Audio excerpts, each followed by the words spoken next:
ভিডিওটিতে ক্লিক করার জন্য আপনাদেরকে জানাই অসংখ্য ধন্যবাদ। আপনারা দেখছেন আপনাদের প্রিয় ইউটিউব চ্যানেল এমপ্লয়ার সাপোর্টার। তো ফ্রেন্ড, সবাই কেমন আছেন? নিশ্চয়ই খুব ভালো আছেন। ইতিমধ্যে বড় আপডেট রাজ্য সরকারি কর্মচারীদের, ভিডিওটি সম্পূর্ণ দেখবেন। চ্যানেলে যারা এই ভিডিওটি প্রথম দেখছেন, চ্যানেলটিকে সাবস্ক্রাইব করে রাখুন পরবর্তী নতুন আপডেট পাওয়ার জন্য। ইতিমধ্যে আগামী বছর সরকারি কর্মচারীদের জন্য সুখবর, ব্যাংক অ্যাকাউন্টে আসবে বিশাল অঙ্কের টাকা। কি বলা হয়েছে বিস্তারিত চলুন জেনে নেওয়া যাক। নতুন বছরে সরকারি কর্মচারীদের জন্য সুখবর নিয়ে আসছে জানুয়ারি মাসে আগমনে রাজ্যের সরকারি কর্মচারীদের জন্য খুশির দিন আসতে চলেছে এবং চোখের পলকে বেতন বাড়বে এবং সরকারি কর্মচারীদের ব্যাংক অ্যাকাউন্টে বিপুল পরিমাণে টাকা জমা হবে। এক ধাক্কায় এত বেতন বৃদ্ধি পাওয়া সত্যি কিন্তু আনন্দের বিষয়।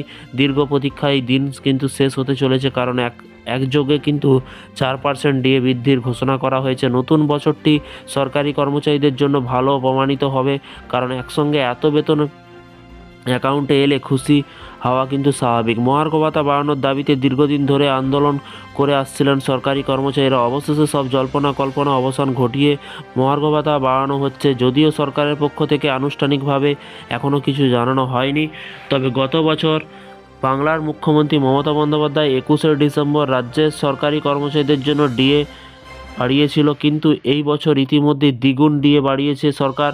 রাজ্য সরকারি কর্মচারীরা বর্তমানে 14% ডিএ পাচ্ছেন।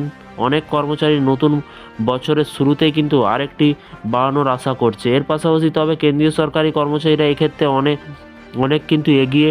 কেন্দ্রীয় সরকার কর্মচারীদের জন্য কিন্তু ডিএ 3% বাড়িয়েছে। তাদের মোট ডিএ কিন্তু 53% নিয়ে গেছে। কেন্দ্রীয় ও রাজ্য সরকারি কর্মচারীদের বেতন যে বড় পার্থক্য রয়েছে তা কিন্তু সকলেই জানেন।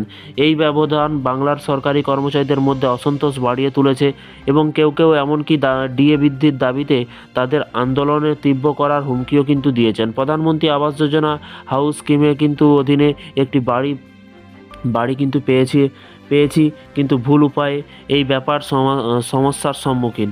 কেন্দ্রীয় সরকারি কর্মচারীদের মোট 53% ডিএ পাচ্ছেন, যখন বাংলার রাজ্য সরকারি কর্মচারীরা এখনও 14% রয়েছে।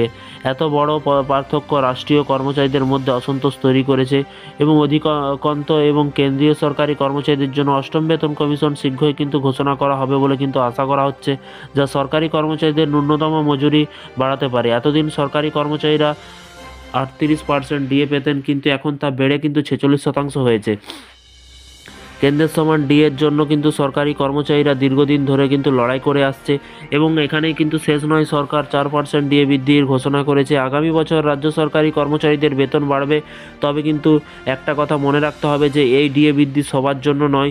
শুধুমাত্র পরিবহন কর্পোরেশনের কর্মচারী এই ডিএ পাবেন। শুধুমাত্র উত্তরপ্রদেশ রাজ্য পরিবহন দপ্তরের কর্মচারীদের জন্য কিন্তু ডিএ বৃদ্ধি ঘোষণা করা হয়েছে। পশ্চিমবঙ্গ রাজ্য সরকারি কর্মচারীদের যখনই নতুন আপডেট আসবে অবশ্যই আপনাদেরকে জানানো হবে, তাই চ্যানেলটিকে ফলো করুন, চ্যানেলটিকে সাবস্ক্রাইব করে রাখুন পরবর্তী নতুন আপডেট পাওয়ার জন্য। ভালো থাকবেন, সুস্থ থাকবেন এবং নিজের খেয়াল রাখবেন। Thank you.